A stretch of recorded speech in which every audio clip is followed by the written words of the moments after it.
Et nous allons l'acclamer. Acclamer le Seigneur.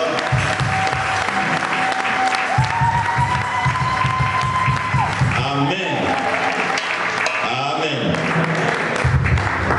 Alors, au moment où il va prendre la parole, nous voulons aussi en même temps annoncer, et je vais répondre aussi cette annonce à la fin. Il y a une autre formation à part l'Institut biblique, il y a aussi une autre formation des conseillers conjugaux qui va commencer au 4e semaine du mois de janvier 2022. Amen.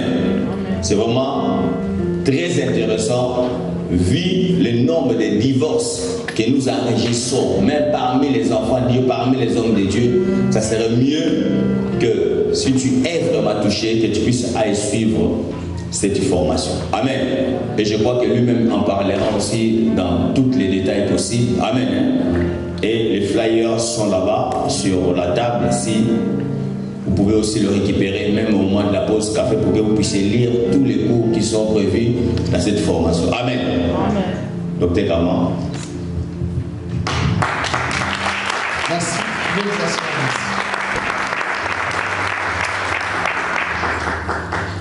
Gloire au Seigneur, parce que c'était un programme, un rendez-vous, et aujourd'hui là nous sommes à sa réalisation. Nous rendons grâce au Seigneur. Alors merci pasteur Blanchard et tout le comité d'organisation. Vous avez oublié aussi Papa Robert qui fait partie de l'équipe de l'organisation. Que Dieu vous bénisse. Je bénis tous les serviteurs de Dieu, pasteurs et tous les fidèles, étudiants ou non étudiants de l'FMI. L'objectif que nous avons voulu poursuivre dans l'organisation de cette conférence, c'est bien sûr aider l'Église, le peuple de Dieu à se libérer de la confusion qu'il y a aujourd'hui sur la thématique du sacerdoce. Ça, c'est très important. Normalement, même dans notre école, nous n'enseignons pas ça. Malheureusement, je regrette. Je me pose la question s'il faut inclure ce cours dans le programme de l'école, parce qu'il faut vraiment éclairer les enfants de Dieu, l'Église de Jésus, d'autant plus que nous sommes au temps de la fin. Nous sommes au temps de la fin, et en ces temps de la fin,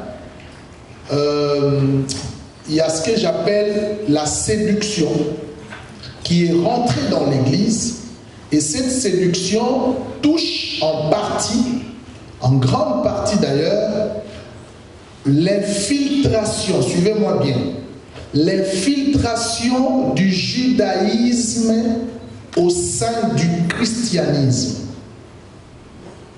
Je ne suis pas contre Israël, suivez-moi très bien. Je suis partisan de la grâce que l'Église, que les nations, que le monde a obtenue derrière Israël. Israël, c'est le peuple de Dieu. Vous ne pouvez pas l'oublier. Les dieux que nous prions, les dieux que nous adorons, il est le Dieu d'Israël.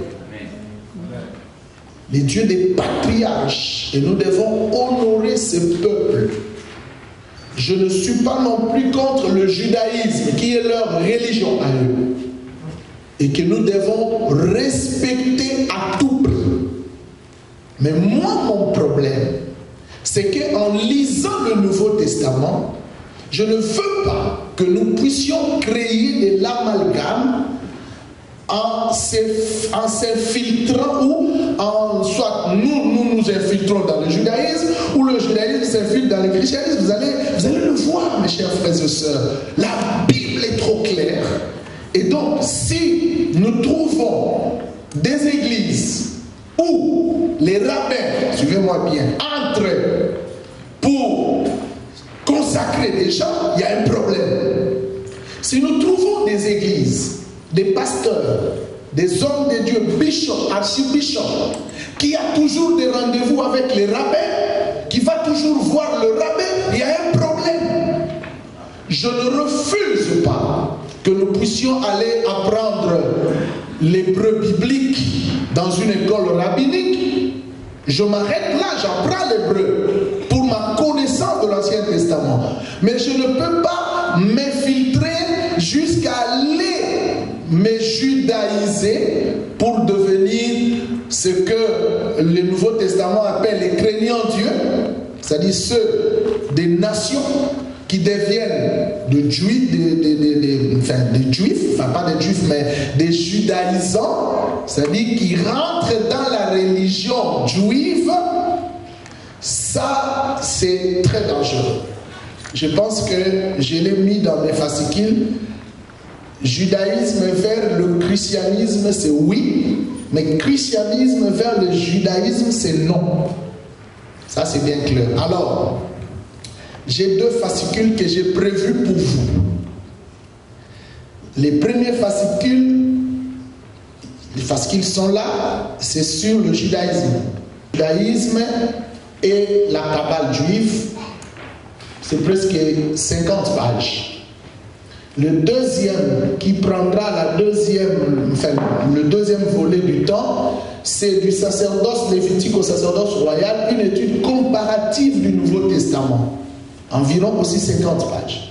Donc si vous avez ça, vous garantissez votre connaissance et sur le débat, parce que nous sommes sur un terrain de débat. Parce qu'il y a des judaïsants, ceux qui se nomment des sacerdotaux. Alors face à ces connaissances, vous allez démontrer leur ignorance quasi totale des Écritures et de la parole de Dieu. Maintenant, sur le premier fascicule que je voudrais commencer, excusez-moi, sur le judaïsme, que j'ai ici avec moi, je vous donne juste le plan de choses qui sont traitées dans les fascicules, mais vu le temps, je ne vous donne pas tout. Ici, je fais une conférence, pas sous forme d'une prédication. C'est sous forme d'un enseignement beaucoup plus classique.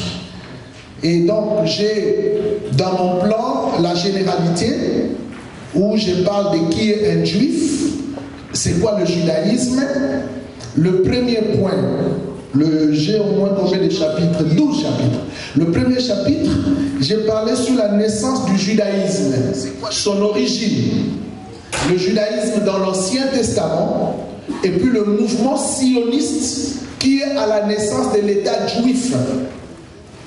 Et là-dedans, vous allez découvrir que ce mouvement sioniste a lutté pour que les Nations Unies acceptent l'indépendance ou la reconnaissance de l'État d'Israël en 1948 par l'Assemblée Générale des Nations Unies. C'était le travail de ces gens qui sont forts. Et la plupart des sionistes ont la vision mondialiste que nous voyons aujourd'hui, le projet de la mondialisation pour préparer la venue de l'Antichrist. C'est dans ce mouvement sioniste. Je peux revenir sur ça peut-être quand je parlerai de la Kabbale. Le deuxième chapitre, je parle sur les alliances divines et les noms des dieux. Les alliances divines et les noms des dieux. Alliance avec l'humanité et alliance avec Abraham qui a donné naissance à 3 religions monothéistes, l'islam, le judaïsme et le christianisme. Et aussi les noms des dieux dans l'entendement juif, selon la compréhension de juif. Le troisième chapitre, je parle sur le groupe religieux juif. Le 4, le plus connu de la religion juive, les Sadducéens, les pharisiens, les zélotes et les esséniens. Vous allez remarquer que le Nouveau Testament ne parle que de 2 groupes, trop souvent, le Sadducéen et les pharisiens. Mais les zélotes qui ont vécu à l'époque du Second Temple, qui ont lutté contre les Romains, parce que le mot zélote vient du zélé, c'est-à-dire le soldat juif très zélé pour la préservation du temple. Malheureusement, ils sont tombés avant la destruction du temple et le mouvement est parti. Puis il y a les Esséniens qui étaient quelque part réfugiés dans des montagnes, dans des grottes. Ce mouvement qui attendait le Messie qui étaient comme des gens retirés de la société, marchant dans la pureté. Tout ce qui était dans la société était du péché, et ils se sont retirés pour attendre le Messie qui devrait venir les enseigner. Ça fait partie des 4 groupes religieux. J'ai aussi parlé au chapitre 4 sur les écrits et les traditions juives. C'est-à-dire le judaïsme, ça vous devez vraiment l'avoir en tête. Le judaïsme pense qu'il y a Dieu a donné à Moïse 2 lois. La loi écrite et la loi orale. La loi écrite, c'est ça le Tanakh, le Torah. Dans la loi écrite, le Tanakh est constitué de 3 composantes. Mes étudiants se rappellent de cours de l'école. Il y a le Torah avec la lettre T, il y a les Nébilim, les écrits, le prophète avec le N, et puis il y a les Ketuvim, les écrits avec le K, ce qui forme le Tanakh. C'est la Bible hébraïque, c'est la Bible que Jésus a lue, Paul et les apôtres ont lu. Maintenant, pour les Juifs, les Tanakh, c'est la loi écrite. Mais à côté de la loi écrite, ils ont aussi leur loi, leur Bible, leur livre, leur tradition, qu'ils appellent, n'est-ce pas, la loi orale. Et là, ils ont 3. Ils ont le Mishnah, ils ont le Talmud, et puis ils ont les Zohar. Le Talmud, il y en a 2. Il y a le Talmud babylonien et le Talmud de Jérusalem. Et puis les Zohar, c'est les livres des kabbalistes, de la Kabbale. Les livres mystiques, ésotériques de la Kabbale. Et puis la Mishnah, c'est l'ensemble des règles qu'ils ont mis pour régir la vie quotidienne. Et dans le Talmud, il y a le Gemara, et puis il y a le Halakha. Ce sont des écrits que Jésus, je pense, a appelés aux pharisiens, les a reprochés en disant: vous annulez la parole de Dieu au profit de votre tradition. Ça, c'est leur tradition, et ils mettent ça au même titre que le Tanakh. Ça, vous devez aussi le connaître et le comprendre. C'est-à-dire, aujourd'hui, des chrétiens aussi qui lisent ces livres, le Talmud, etc. Si tu les lis pour une étude ou une formation, tant mieux, mais il ne faut pas les lire pour la foi parce que ça ne nous concerne pas. Le chapitre 5, j'ai parlé des calendriers et des fêtes juives. Là aussi, il y a un petit souci, un vrai problème, parce que sur Internet, j'ai suivi un serviteur de Dieu qui relance une fête. Et cette fête a lieu pendant cette période, le Hanouka. Je me pose la question, pourquoi fêter le Hanouka dans l'église? Il y a un problème. Moi, en tant que serviteur de Dieu chrétien, je ne peux pas fêter le Hanouka. Donc, les Juifs ont 7 fêtes. Il y a parmi les 7 fêtes, les 3 grandes fêtes qu'ils appellent les grandes solennités et les 4 autres fêtes. Il y a le Rosh Hashanah comme première fête. Le Rosh Hashanah, c'est la fête du nouvel an pour le juif. C'est-à-dire là, il fête le début de la création. Ils mettent ça comme la tête de la fête. C'est-à-dire le nouvel an, le commencement de tout, le recommencement de tout. Il y a une deuxième fête qu'ils appellent les Shavuot. Le Shavuot, c'est la fête de tabernacle qui est associée aujourd'hui, évidemment c'est dans la Bible, heureusement, il est associé avec l'événement pentecostal. C'est-à-dire c'est la fête qui a vu naître l'Église. Quand les Juifs fêtaient le Shavuot, le Seigneur a profité de ces rassemblements pour donner naissance au Saint-Esprit. C'est la fête de Pentecôte. Ça, nous le fêtons, nous pouvons fêter la Pentecôte parce que pour nous, la Pentecôte représente la naissance de l'Église. Il y a le Purim. Purim, c'est la fête qui représente le jour où Esther, la reine Esther, avait changé l'ordre du roi contre Aman.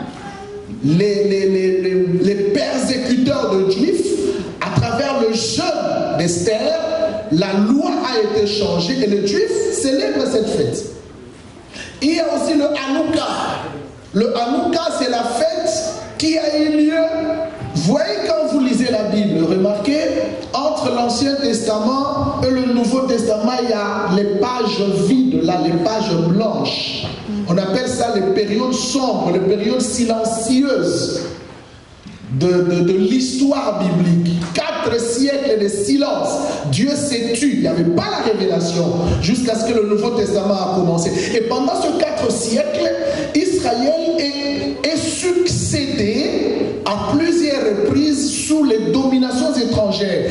Dès l'exil de Babylone, après c'était la Médo-Perse, après c'était l'Empire grec, et après c'est la Rome. C'est Jésus est né quand Israël était sous la domination romaine. Mais pendant la domination grecque, avec Alexandre le Grand, qui n'a pas fait longtemps, il est mort très tôt, et après Alexandre, son empire a été subdivisé en 4 parties, et ces généraux ont chacun pris une partie, et c'est par rapport à une de partie qui a été prise par Séleucide. C'était la partie de la Syrie, et la Palestine demeurait sous ces territoires syriens dirigés par Séleucide, et qui a donné naissance à son fils Antiochus.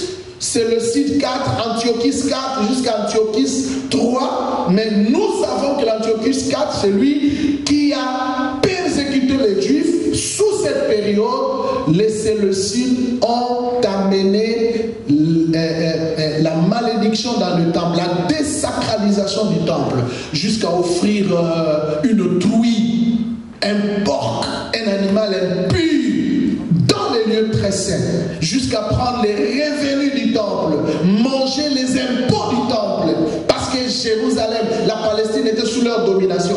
Et cela n'a pas enchanté les Juifs qui se sont révoltés. Un prêtre qui s'appelait Mattathias, qui s'est révolté, qui a réuni le village, qui a réuni la population avec ses enfants pour combattre les Syriens, et ils ont remporté la victoire. Et l'un de ses enfants qui s'appelait Judas, qui a pris la relève par la suite, on l'appelait Maccabée. Maccabée veut dire marteau. C'est comme ça qu'ils ont pris le nom de Maccabée, et ils ont un livre, le livre de Maccabée, qui font partie des deutérocanoniques pour les catholiques, et pour nous, ce sont des livres apocryphes. Et c'est pendant cette période que la victoire qui a été remportée par les Maccabées a fait que le Juif célèbre cette victoire sur le Hanouka. Mais l'élément le plus intéressant dans la fête de Hanouka, c'est que pendant que le Juif combattait 8 jours, ils ont retrouvé dans le temple une huile qui ne s'épuisait pas et qui était restée allumée pendant 8 jours. Et les prêtres savaient que l'huile là ne pouvait pas faire 8 jours, c'était pour 1 jour. Le miracle de l'huile à 8 jours, et cette lampe, cette lumière a fait que aujourd'hui la légende dit que c'est la fête des lumières. Le Hanouka, c'est la fête des lumières. Mais le Hanouka, les livres de Maccabée, pendant qui a vu la période de cette fête, mais c'est un livre deutérocanonique, un apocryphe. Comment l'Église peut célébrer le Hanouka? Dans le Nouveau Testament, nulle part on a célébré le Hanouka. C'est pour le judaïsme. À part le Hanouka, nous avons la fête des Sukkot. Sukkot, c'est la fête des plantes, des cavanes. Israël célèbre la période où ils étaient dans le désert. Ils étaient errants. Ils vivaient dans des tentes. Et pendant cette fête, chaque enfant juif ou chaque famille quitte la maison pour aller vivre 7 jours dans des cabanes en souvenir de leur marche dans le désert. Et puis il y a les autres fêtes que nous, Yom Kippour, le jour de l'expiation, le jour du grand pardon, et puis etc., etc. Donc vous verrez ça dans les fascicules. Et puis le chapitre 6 parle des commandements, le décalogue, comment les commandements sont répartis. Le chapitre 7, j'ai parlé de l'exil et de la diaspora. Il y a eu combien d'exils au total? 3 exils. Et après les exils, Israël était chassé. Les Juifs étaient chassés. Le premier exil, c'est l'exil en Babylonie. Non, le premier exil, c'est l'exil en Assyrie, en 722. Lorsqu'il y avait le royaume d'Israël avec 10 tribus et le royaume de Juda avec 2 tribus, le royaume d'Israël est allé en Assyrie en 722. Et puis, Jérusalem, les Juifs sont restés, Jérusalem est parti en Babylonie en 586, quand le temple a été détruit, avant Jésus. Ça, c'est les 2 exils de l'Ancien Testament. Et les derniers exils, la diaspora juive des temps modernes, en l'an 70. Après la destruction du temple, Jésus l'a prophétisé. Le jour vient où le temple, vous ne verrez plus ça. Il n'y aura ni pierre sur pierre qui ne soit renversée. Donc Jésus a prophétisé sur la destruction du temple qui a eu lieu en l'an 70 et les Juifs étaient dispersés dans le monde entier. Ça, c'est la 3e dispersion où maintenant ils s'étaient éparpillés dans la diaspora. Après les 3 exils, les restes, les Juifs étaient chassés. Ils ont été chassés en Pologne, ils ont été chassés en Russie, ils ont été chassés. Et c'est comme ça jusqu'à maintenant, ils se préparent pour un retour à Jérusalem, attendre le Messie qui viendra et qui va le sauver contre les nations méchantes dans les jours qui vont venir. Et puis il y a les rituels et les cérémonies juives. J'ai parlé de quelques rituels et cérémonies. Par exemple le bar mitzvah, le fils de la loi, la circoncision, le bain rituel, le Shabbat. Donc ce sont des cérémonies juives que vous pouvez comprendre, connaître, qui sont dans les fascicules. Et puis j'ai parlé du temple, chapitre 9, le temple, la synagogue, le Sanhédrin. Les quelques lieux saints des Juifs, les langues juives, le temple, la synagogue, le Sanhédrin. C'est quoi le Sanhédrin? C'est quoi la synagogue? À la différence avec le temple, parce que lorsque le temple a été détruit, je parle du premier temple qui a été bâti par Salomon, Israël se retrouve en exil sans temple, ils sont en Babylone. Mais comment vont-ils prier? C'est comme ça qu'ils ont commencé à créer la synagogue. La synagogue a vu le jour dans l'exil par manque du temple. Et la synagogue, les gens pour s'assembler dans la synagogue, le nombre minimum qui devrait le faire réunir dans la synagogue était de 10. Faut pas qu'il y ait moins de 10. Et pourquoi 10? Parce que la tradition dit que le nombre 10 est lié à l'intercession qu'Abraham avait faite pour son neveu Lot. Et lorsqu'il a dit à Dieu, et si tu trouvais 10 justes, Dieu dit, si je trouve 10 justes, je ne détruirai pas la ville. C'est à cause de cette intercession que le nombre 10 a été choisi pour inaugurer ou commencer une prière dans la synagogue. Et aujourd'hui, il y a plusieurs synagogues, mais la synagogue ne remplace pas le temple. Ils attendent la reconstruction du temple, si bien qu'il y a des synagogues, parce qu'il y a certains rites, certaines cérémonies qui ne pourront pas se faire dans la synagogue, qu'on doit absolument pratiquer dans le temple. Donc on attend que le temple soit reconstruit. Et ils sont dans l'attente de la reconstruction du temple. Et puis, le chapitre 10, j'ai parlé du rabbinat juif. Les rabbinats, j'ai parlé des rabbins. Les rabbins, qui sont les rabbins? Quel rôle y jouent-ils? Et quelles sont les fonctions de rabbin? Et puis enfin, avant-dernier, chapitre 11, j'ai parlé maintenant de la Kabbale. C'est là que je veux m'atteler. Le juif et la franc-maçonnerie. Parce que la Kabbale juive est liée à la franc-maçonnerie. Vous allez remarquer, les pratiques franc-maçonniques sont toujours, je dis toujours, la plupart des pratiques franc-maçonniques, on le retrouve dans la Kabbale. Et si vous posez la question aux francs-maçons, ils ont des termes qu'ils utilisent qui sont des termes hébraïques. Et aujourd'hui, il y a une corrélation entre la Kabbale et la franc-maçonnerie. La Kabbale juive, c'est le mysticisme et l'ésotérisme juif qui est basé sur l'interprétation allégorique et mystique l'Ancien Testament, l'interprétation ésotérique de l'Ancien Testament, avec notamment plusieurs sciences dont la théosophie, la magie, l'angéologie, et ajouter aussi la guématrie, qui est la science du symbolisme des chiffres, où on étudie le chiffre, parce que la langue hébraïque fait que derrière chaque mot, chaque lettre, je veux dire, derrière chaque lettre, si vous mettez par le Aleph, qui est le alpha, le A de nous en français, le Aleph correspond à un chiffre en hébreu. Si vous mettez le Yod qui correspond à notre Y, le Yod correspond à un chiffre en français.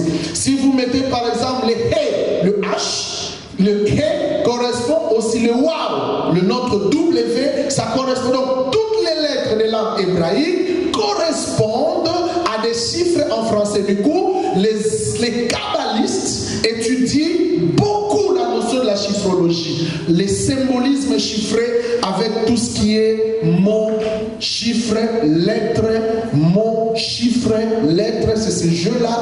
Et ça, vous le retrouverez aussi dans la franc-maçonnerie. Et puis, il y a le judaïsme, enfin le judaïsme et le messianisme. C'est-à-dire comment les juifs ont ce qu'on appelle l'espérance messianique. Ces fascicules a presque tout dit. Si vous avez ça, vous avez une bonne notion du judaïsme. Mais cela ne peut pas nous empêcher d'étudier le judaïsme, d'autant plus que Jésus l'a si bien dit que le salut vient des juifs. Étudier le judaïsme, c'est très bien. Mais n'entrez pas dans le judaïsme. Ne pactisez pas avec le juif dans le cadre religieux. Pourquoi? Parce que nous avons deux visions différentes que je veux vous expliquer dans la deuxième partie avec des textes bibliques. Jusque-là, je n'ai pas touché la Bible parce que les éléments que je vous donne, c'est la connaissance globale et générale, pas exactement ou nécessairement les Écritures, mais permettez que je développe avec vous ou j'enseigne sur la Kabbale. Page 37, je suis ici, la Kabbale. Je vais commencer par le judéo-maçonnique, c'est-à-dire pour parler de la Kabbale, il faut commencer tel que je l'ai prévu, par faire les rapports entre la franc-maçonnerie et le juif. Je ne parle même pas ici du judaïsme, et le juif. La franc-maçonnerie et le juif. Alors, aujourd'hui, vous savez que le monde se prépare à élire un chef spirituel, je dirais politico-spirito-religieux, qui va diriger le monde. Je pense que ce chef, cette bête, cet antichrist est à la porte. Non seulement il est à la porte, mais je pense qu'il serait, je le mets toujours au conditionnel, d'origine juive. Pourquoi? Parce que depuis la promesse de Deutéronome, voici la bénédiction qui seront ton partage lorsque tu obéiras à la voix de l'Éternel, ton Dieu. Dieu a dit, il parlait aux enfants d'Israël. Si nous voulons faire de cette promesse le nôtre, nous devons le contextualiser. Et Dieu dit, je vous donnerai la supériorité sur toutes les nations. Très intéressant. La supériorité sur toutes les nations. Et donc c'est une nation, parmi les prix Nobel, des scientifiques des prix Nobel, le 2/3 des prix Nobel sont d'origine juive. C'est là que je vais vous donner quelque chose de très intéressant, chrétien. Si nous sommes branchés dans la promesse que Dieu a faite à Abraham, c'est-à-dire nous devons vivre la supériorité comme Israël. Est-ce que je me fais comprendre à quelqu'un? Oui, vous devez être supérieur. La tête et non la queue. En haut et non en bas. Parce que la promesse a été faite à Abraham et nous sommes les co-héritiers de la promesse d'Abraham. Très intéressant. Mais donc, en connaissance de cause,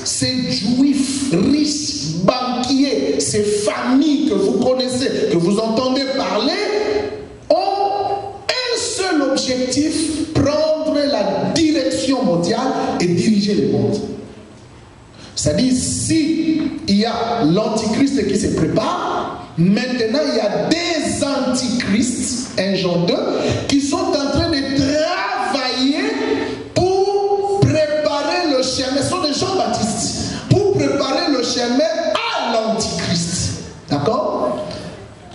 Et on ne peut pas dissocier le projet mondialiste de la franc-maçonnerie et de la Kabbale. Parce que vous le voulez ou pas, il y a un élément mystique dans ce genre-là. Tout ce que vous vivez, nous vivons aujourd'hui, le lockdown, tout ce que vous vivez, nous vivons aujourd'hui, c'est la voie vers la préparation. Maintenant, on nous apprend que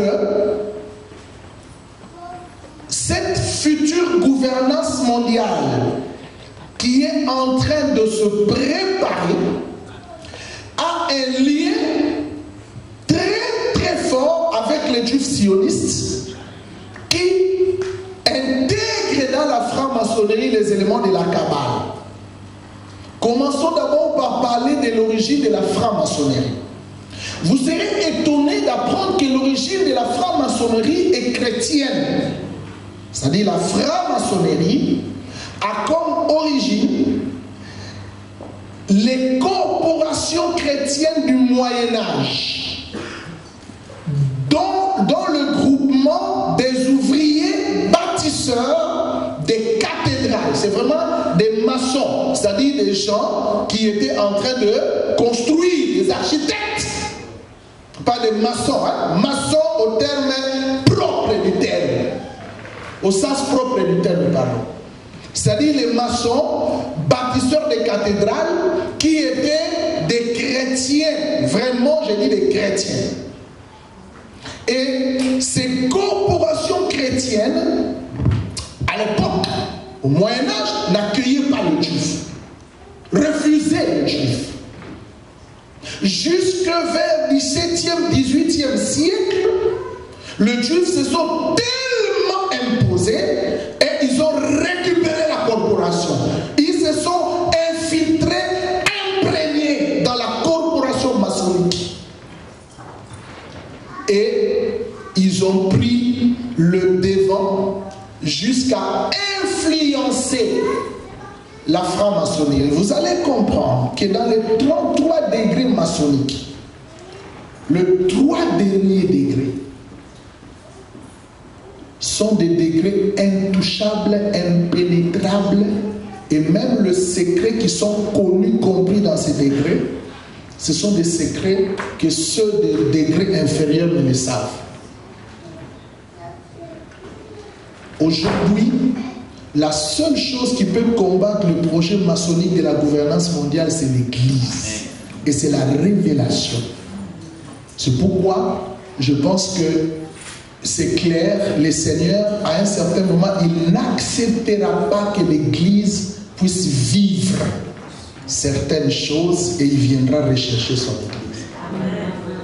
La page blanche, on appelle ça les périodes. Certaines impositions et restrictions ne seront pas pour l'Église. Ne seront pas pour l'Église. J'ai du mal à vous dire c'est quand. Hein? Et j'ai du mal à vous dire quels sont les éléments qui vont vous faire comprendre que c'est maintenant ou pas maintenant. De toutes les façons, Jésus nous a donné des signes, n'est-ce pas? Nous avons des signes. Si vous avez le temps et la possibilité, venez faire l'eschatologie à l'FMI. Je trouve très mal en ce temps un pasteur qui dirige une église qui n'a pas les notions de l'eschatologie. Tu auras des problèmes même avec le Seigneur. Parce que tu vas amener le peuple dans un contre-temps. Il faut comprendre les signes du temps et préparer l'épouse. Très intéressant. Maintenant, comment nous pouvons... Attendez. Vous verrez les rites kabbalistiques, les cérémonies kabbalistiques et l'hébreu qui est la langue juive dans les rites maçonniques. Donc il y a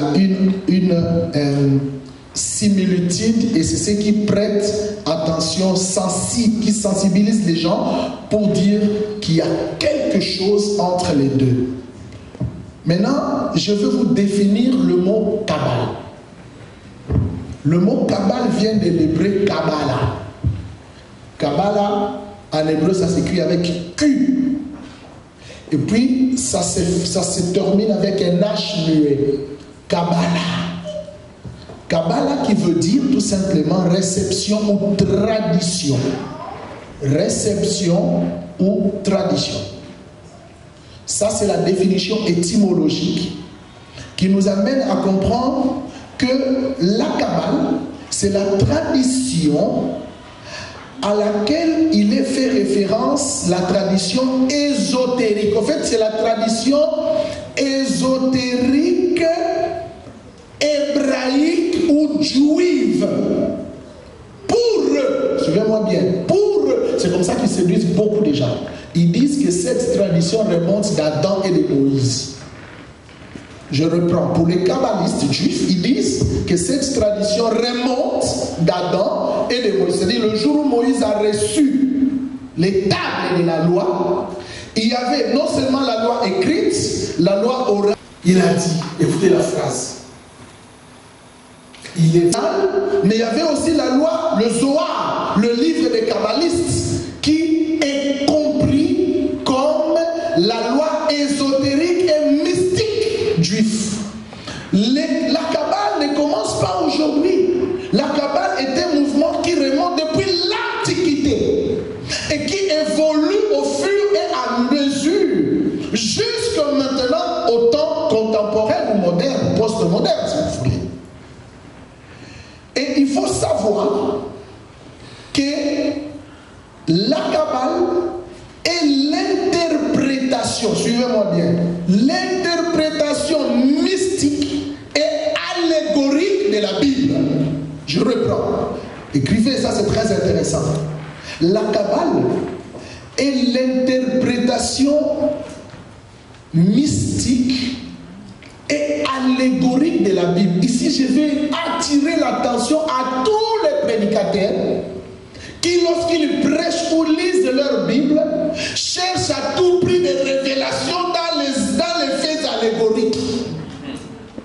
Très attention, là nous rentrons dans l'herméneutique. Vous voulez toujours, non, papa. Ici, j'ai appelé un de mes étudiants hier, avant-hier. Je l'appelle, je dis, mais j'ai vu sur l'affiche un thème qui ne m'a pas plu. Il dit, c'est vrai, papa. Je dis, quel thème? Je dis, comment pour prêcher Zaché, vous mettez les codes secrets des Zaché? Je dis, attends. soyons simples, soyons modestes, même dans les thématisations. Il fallait tout simplement dire les secrets de la victoire des Zaché.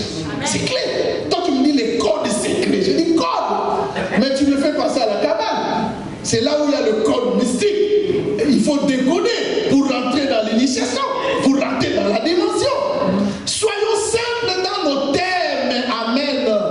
La Bible est tellement simple, ne la compliquez pas. Oui, papa, mais c'est pas moi qui l'ai mis, c'est lui. Je dis, mais tu devrais les corriger.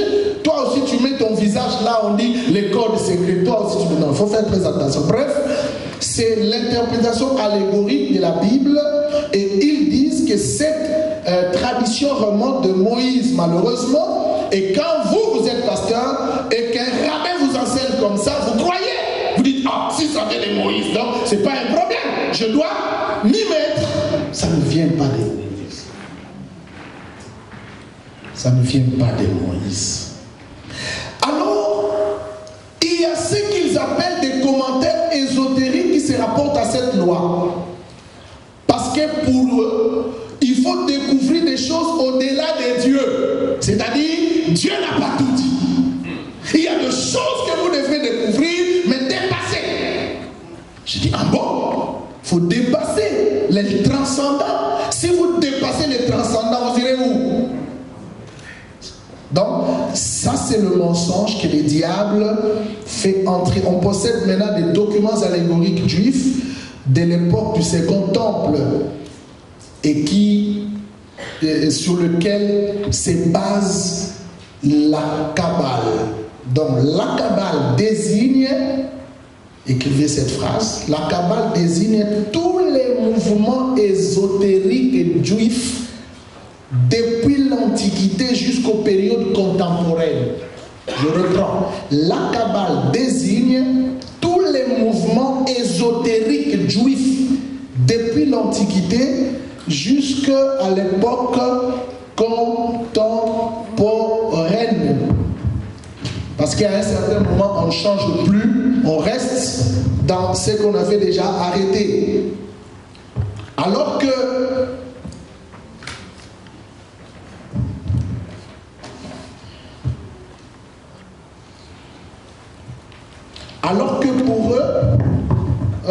pour eux, ils ont, je veux dire, deux versants. La Kabbale a deux versants. Il y a la versant mystique et la versant pratique. La versant mystique et la versant pratique. Avant d'ailleurs de parler des versants, ce que je veux encore attirer notre attention, c'est que le judaïsme a ce qu'ils appellent les villes saintes. Au lieu de dire la ville sainte, qui devrait être Jérusalem en principe, mais ils ont des villes saintes. Et parmi ces villes saintes, il y a certaines villes. Pourquoi sont-elles devenues saintes? Parce que ces villes abritent les cadavres des rabbins kabbalistiques qui étaient morts, qui sont morts, et que le juif frère régulièrement s'y rendent sur le tombeau. Écoutez ce qu'ils disent, pour invoquer l'esprit de ces kabbalistes et entrer en contact. Alors lorsque vous entendez un homme de Dieu dire que l'esprit d'un tel homme qui est mort, je dois le susciter pour entrer en contact, c'est un kabbaliste. Il faut aller là-bas pour faire de cérémonies, offrir certaines choses, faire certaines prières pour entrer en contact. On n'entre pas en contact avec un mort. C'est la nécromancie. On n'invoque pas les morts. La Bible dit vous n'invoquez. Parce que quand eux ils disent que nous devons pratiquer, ils tombent contre leur loi. Parce que dans la loi de Moïse, il est interdit d'aller invoquer, fréquenter les morts, n'est-ce pas? Et donc, ce sont des rituels qui sont devenus acceptables dans l'église. Et quand on le dit, un pasteur le dit, les gens acclament. Il ne faut jamais entrer en contact avec un tel homme de Dieu. Il se situe, il se classifie. Mais vous devez le comprendre. Et dans le fascicule, j'ai détaillé ces villes. Vous trouverez. J'ai détaillé ces villes et régulièrement, ils ont de noms de fondateurs anciens de ces mouvements kabbalistiques et ils y vont pour l'adorer. Donc je disais, il y a deux versants. La versant mystique et la versant pratique. Dans la versant mystique, on cherche par tous les moyens de communier de manière plus intuitive avec Dieu. C'est-à-dire chercher par tous les moyens à dévoiler les mystères de la vie cachée en Dieu. Aïe, aïe, aïe, aïe, aïe. Dieu ne peut pas te laisser le pénétrer s'il ne te donne pas l'autorisation. Mais quand toi tu cherches à pénétrer Dieu pour connaître les mystères cachés dans la vie de Dieu, tu es là où tu vas rencontrer Satan. Et c'est ça le versant mystique.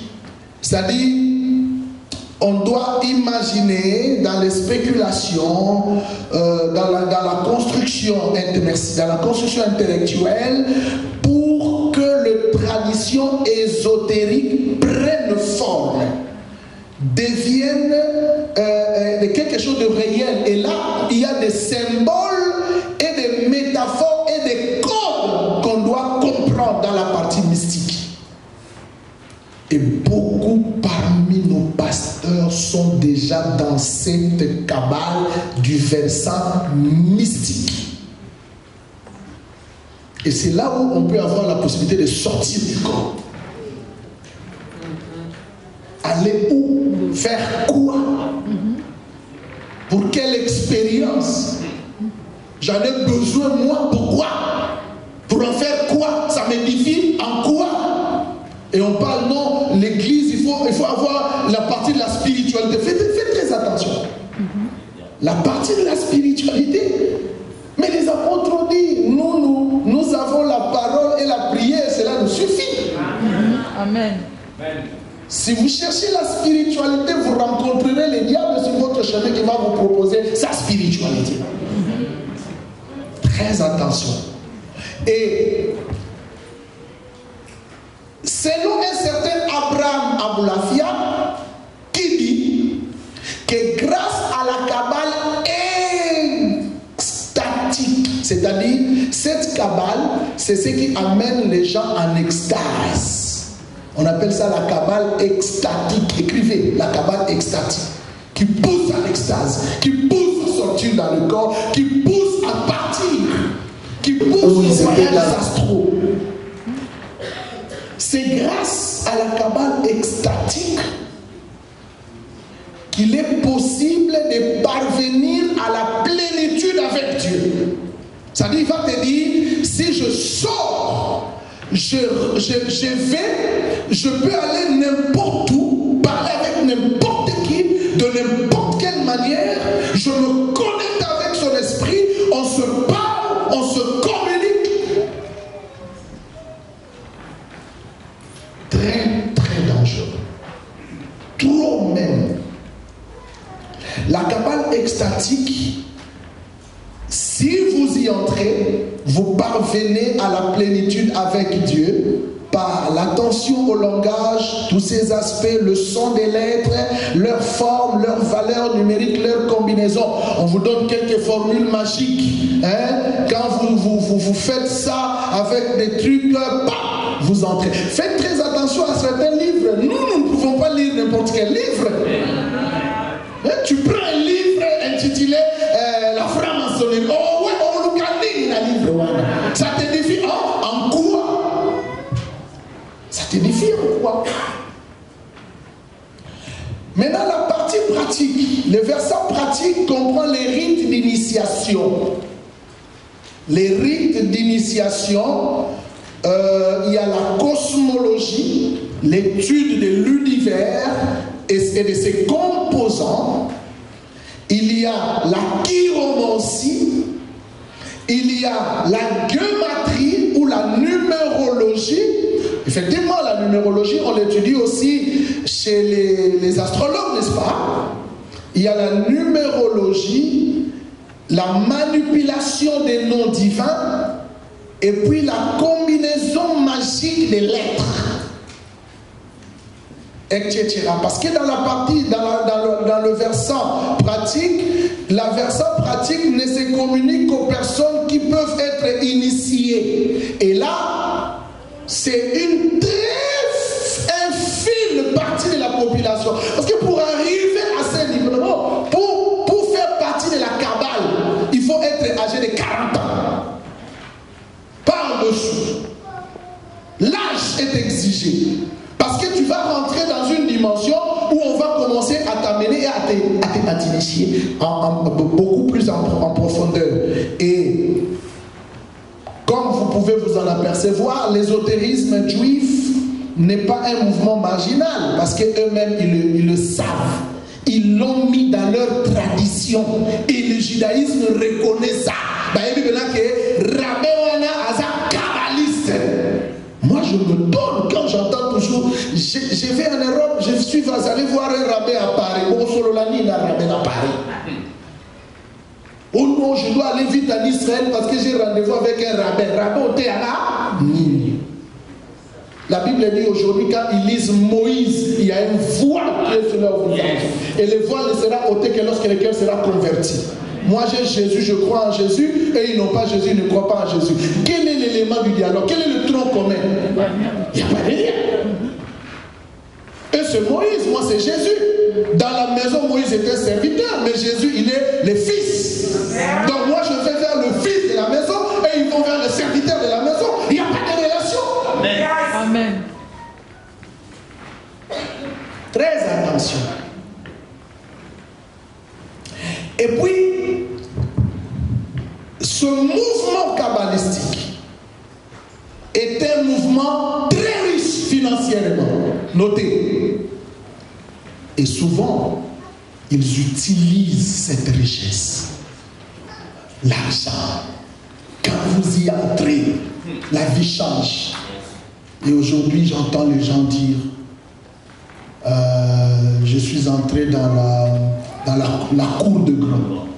Quelle cour de grands? La cour de grands.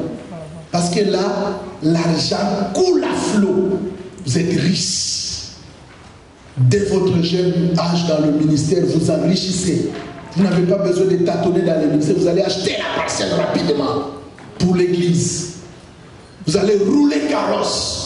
Parce que vous êtes entré dans le mouvement le plus riche. Un des mouvements riches. Alors, l'étude de la Kabbale s'étend à partir de l'âge de 40 ans, je l'ai dit. De plus, il faut répondre à des critères très stricts. Très stricts. D'abord, ils ont besoin d'une éthique irréprochable. Je reprends. Ils ont besoin d'une éthique irréprochable. C'est pas que non, quelqu'un de Congo. Non. Un peu de la sanctification. C'est pourquoi le terme kadosh, le terme hébreu, saint, est beaucoup plus employé dans la franc-maçonnerie aussi, le kadosh. C'est-à-dire, c'est lui qui pratique ces choses, doit vivre dans le kadosh, dans le séparatisme, être séparé, mis à part. C'est ça être saint. Et avoir des connaissances étendues. Non seulement avoir une éthique irréprochable, mais il faut aussi avoir des connaissances étendues. C'est-à-dire, la Kabbale ne s'étudie que sous la conduite d'un maître initié qui sélectionne les élèves en nombre réduit. Parce qu'on ne peut pas être nombreux. C'est-à-dire, moi, si je veux entrer là-bas, je dois avoir quelqu'un qui me prend, qui m'amène. Comment tu nous connais? Non, j'ai été invité, intronisé, accompagné, parrainé, très bien, par un tel. C'est comme ça qu'ils sont à la recherche des candidats à parrainer, non? Si vous y êtes intéressé, parce que l'élément qui attire la jeunesse aujourd'hui, c'est l'argent. Moi, j'ai servi Dieu plus de 40 ans dans la souffrance. Et je m'approche vers la fin de ma vie, tu veux me proposer l'argent. Si Dieu permet que je meure comme ça, gloire à Dieu. Je meurs pauvre sur la terre, mais je suis riche dans le ciel. C'est l'essentiel. Donc, j'étais pas qu'il avait de perdre sa vie ici sur terre. Non, gagner le monde et perdre sa vie. Parce qu'ici, nous sommes dans la temporalité, nous sommes dans le temps, le timing. 40 ans, 50 ans, 60 ans, 100 ans, c'est le timing limité. Mais là, c'est l'éternité. Donc, comment je peux perdre l'infini temps dans la finitude du temps? À cause de la finitude du temps. Il faut être fou. Tu peux faire des voyages avion première classe, ce n'est pas un problème. Oui, parce qu'aujourd'hui c'est comme ça, homme de Dieu, tu veux aller à première classe, gloire à Dieu. Mais parce que vous êtes fournis financièrement dans la Kabbale. Et l'Église est combattue. En effet, l'étude de la Kabbale n'est pas un danger. Un rabbin faisait remarquer que beaucoup de kabbalistes avaient moins de 40 ans. Et si vous entrez avec cette idée, vous allez comprendre que les éléments ésotériques, vu la est moins par rapport à l'âge exigé ne pourront jamais, vont certainement compromettre à votre engagement, parce qu'il y a un certain moment, vous entrez dans les choses cachées, dans les choses complexes, dans les choses initiées, pour les initiés formés, faute de quoi un novice ne pourrait pas continuer, parce qu'à un certain moment, ça peut même commencer à vous faire peur. Dans les sacrifices. Et ici, on ne vous le dira pas. On ne vous le dira pas parce qu'à un certain moment, il faut sacrifier. Les sources de l'ésotérisme. Les spécialistes distinguent 5 grandes périodes dans les sources de l'ésotérisme juif. 5 grandes périodes. D'abord, il y a le mysticisme juif ancien talmudique. Ce mysticisme juif est puisé du Talmud. Les Talmuds babyloniens et les Talmuds de Jérusalem, qui sont les commentaires que les rabbins ont écrits sur le Tanakh. Et puis il y a les écoles mystiques juives en Europe qui ont commencé depuis le 12e siècle et le 3e siècle et qui se perpétuent jusqu'aujourd'hui. En France, vous en avez. En Belgique, vous en avez. Au Canada, vous en avez. Dans les grands pays occidentaux, vous avez ces écoles. Et puis il y a la Kabbale espagnole qui s'est développée principalement en Espagne, en Provence et en Allemagne, etc. La Kabbale de Safed et la Kabbale de Loria, liée aux Juifs expulsés d'Espagne et du Portugal. Et puis enfin, il y a les hassidismes. Les hassidismes, le mot hassidim veut tout simplement dire les pieux, c'est-à-dire le mouvement piétiste du Moyen-Âge qui a été sous la direction du rabbin Israël Bal, s'inspire de la Kabbale et ce mouvement est basé dans la joie du cœur à louer Dieu et à l'obéissance de la parole de Dieu. Ça, c'est l'apparence. Mais quand vous entrez, c'est-à-dire, ils vont vous dire, vous êtes pasteur. Non, vous enseignez. Pratiquez, jeûnez, priez. Mais ici, c'est un peu à part. On ne vient pas tordre votre ministère. Vous êtes pasteur, vous continuez. Et puis, il continue de prêcher Jésus. Il continue de prier pour les malades. Mais c'est dans l'assidisme, c'est-à-dire les pieux, en extérieur et à l'intérieur, c'est un initié. Sinon, on va vous obliger d'arrêter avec l'église. Comme on ne peut pas arrêter avec l'église, ils ont créé un groupe de mouvements ésotériques qui vous laissent continuer à faire le travail. Comme vous allez comprendre, on vous donne juste un aspect général. Ce sont des éléments secrets que nous ne pouvons pas pénétrer parce qu'on n'est pas des kabbalistes. Donc on va se limiter là où nous avons des informations. Les restes, c'est pour les initiés.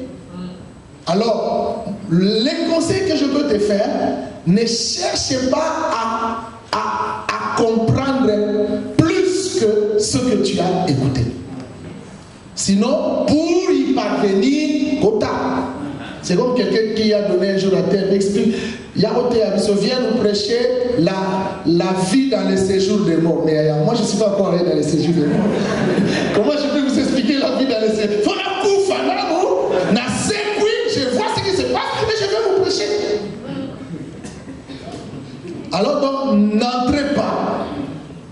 Et vous allez voir, ces gens, quand ils prêchent, la seule chose qu'ils vont plus prêcher, c'est la rédemption. Ils vont plus vous parler de la sagesse. Ils vont plus vous parler de la bénédiction. Ils vont plus vous parler de la destinée. Mais ils ne vont plus vous parler du péché, du salut, de Jésus, du retour de Jésus, parce que ce n'est plus leur message. Amen. Très bien. Je veux m'arrêter ici pour cette partie sur le judaïsme. J'ai beaucoup de ce tout un cours. Je vais juste donner les éléments globaux. La deuxième partie, nous allons toucher maintenant les Écritures avec le sacerdoce en plein. C'est là où nous allons parler encore sur beaucoup d'éléments. Ici, j'ai même aussi parlé des rabbins et des vêtements sacerdotaux. Parce que je pense que la plupart d'entre nous, nous avons aussi ce problème-là avec les habits sacerdotaux. Et les rabbins mettaient les habits sacerdotaux pendant leur office. Et quand il est un homme comme ça, il est normal. Mais la question, est-ce que le Nouveau Testament autorise-t-il les habits sacerdotaux devant les offices? Ça, c'est une question très intéressante. J'aimerais répondre. Si vous me la posez, je vais vous la répondre. Que Dieu vous bénisse. Je remets la parole.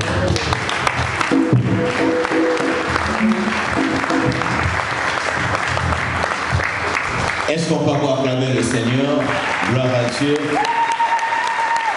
Gloire à Dieu. Amen. Ça fait mal à la tête, hein? Ah, voilà. L'église, ce n'est pas seulement les Alléluia, Amen. C'est une école. Mon peuple périt parce qu'il lui manque la connaissance. Amen. Nous sommes dans un monde plein de confusion grave. Parfois, on se pose même des questions. Où allons-nous? Jusqu'où l'église va aller? Amen. Il y a des syllabus qui sont là. Si tu peux le répondre, tu peux déjà prendre ton syllabus pour le premier exposé. Amen. Amen. Ça vous aidera beaucoup. Amen. Ça ne coûte pas cher. Ça coûte 15 €. Et malheureusement, le nombre est limité. Donc, plus tu vas t'en procurer, ça sera bénéfique pour toi. Amen. Alors, pour passer à la pause café, est-ce qu'on peut se lever? Nous allons